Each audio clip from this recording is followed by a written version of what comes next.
Hey there, tubers.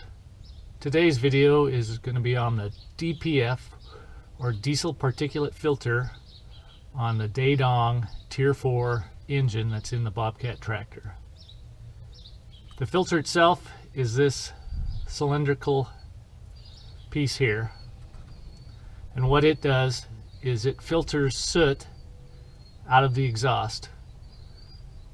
So in theory, you should never see black or dark colored smoke coming out of your exhaust because this filter's catching it.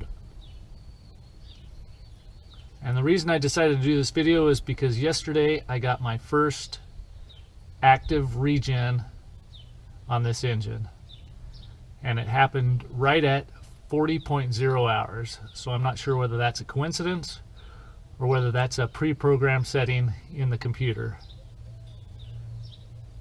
And these DPFs have 4 modes: passive, active, parked, and service. The passive is basically you have the engine running above 1600 RPMs, the engine temps above 480 degrees, and because of that, the engine temp is high enough that it burns the soot out as the filter collects it.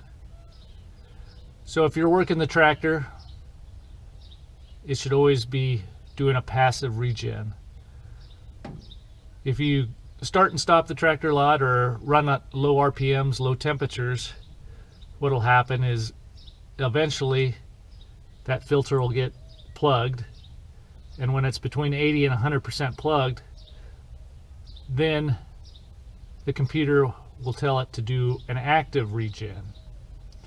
And what that does is, as long as the RPMs are above 1600 and the engine temp's above 480, it'll inject fuel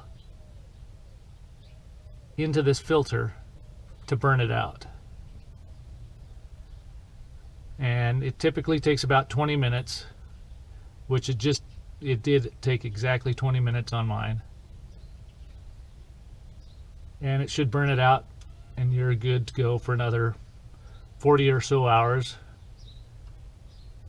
if you are running at lower RPMs and such. Now, if you run high RPMs, high temps all the time, you might never see an active regen. But just because the way I've been using this here lately, a lot of start and stops, and the temperatures outside aren't very warm, so it doesn't surprise me that I got an active one. Now there's a switch in the cab. I'll move into the cab and show you that switch. Okay, here's the switch here.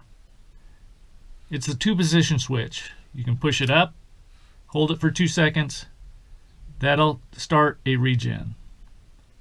Or you can push it down and that'll shut a regen off. Now the active regen that I got the other day, a light came on the dash,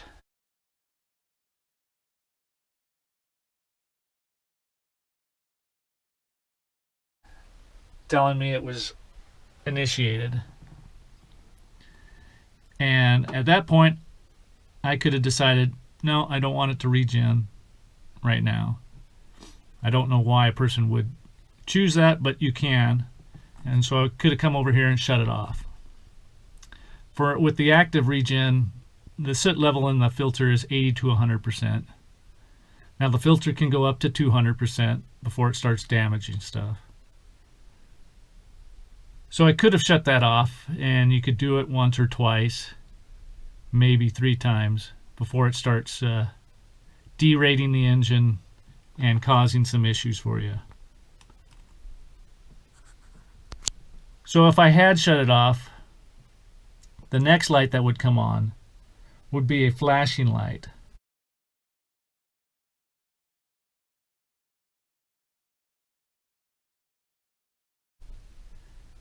And that's telling you that the soot level is between 120 and 160%. And that you should do a parked regen. Now if you choose to continue to wait, the next light would be a solid icon.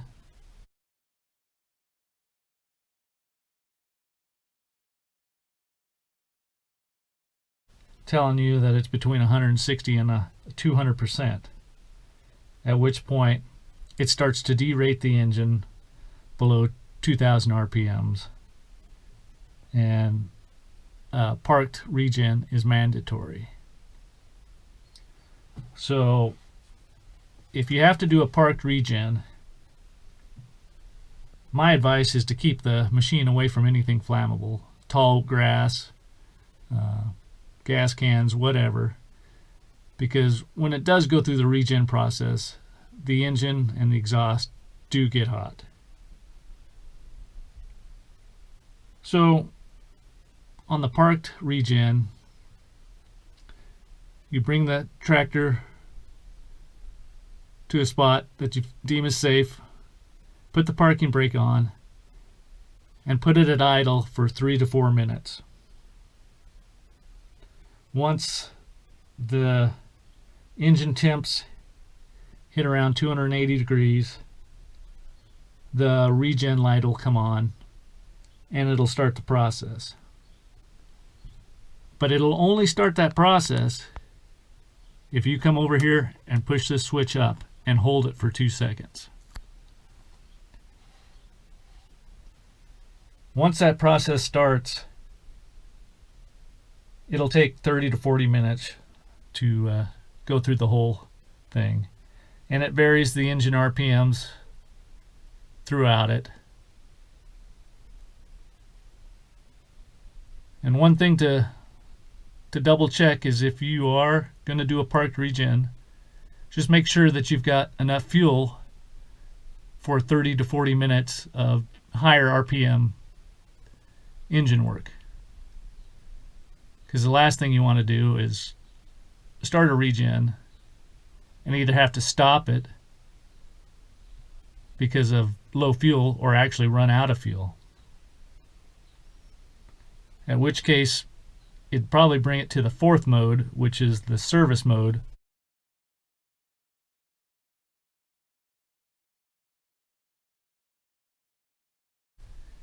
And the service mode is only capable of being done by the dealership. They have the special tools or whatever they've got to get into the computer and tell it to regen, and hopefully you haven't damaged anything. And once you get to the service point, the engine's derated below 1,300 RPMs. You don't ever want to get it to that point,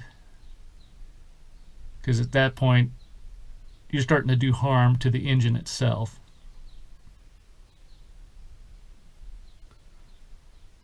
So that's a fairly quick video of the DPF and the 4 modes that you would get with it. If you have any questions or comments, leave them below. Otherwise, I'll talk to you later. Bye-bye.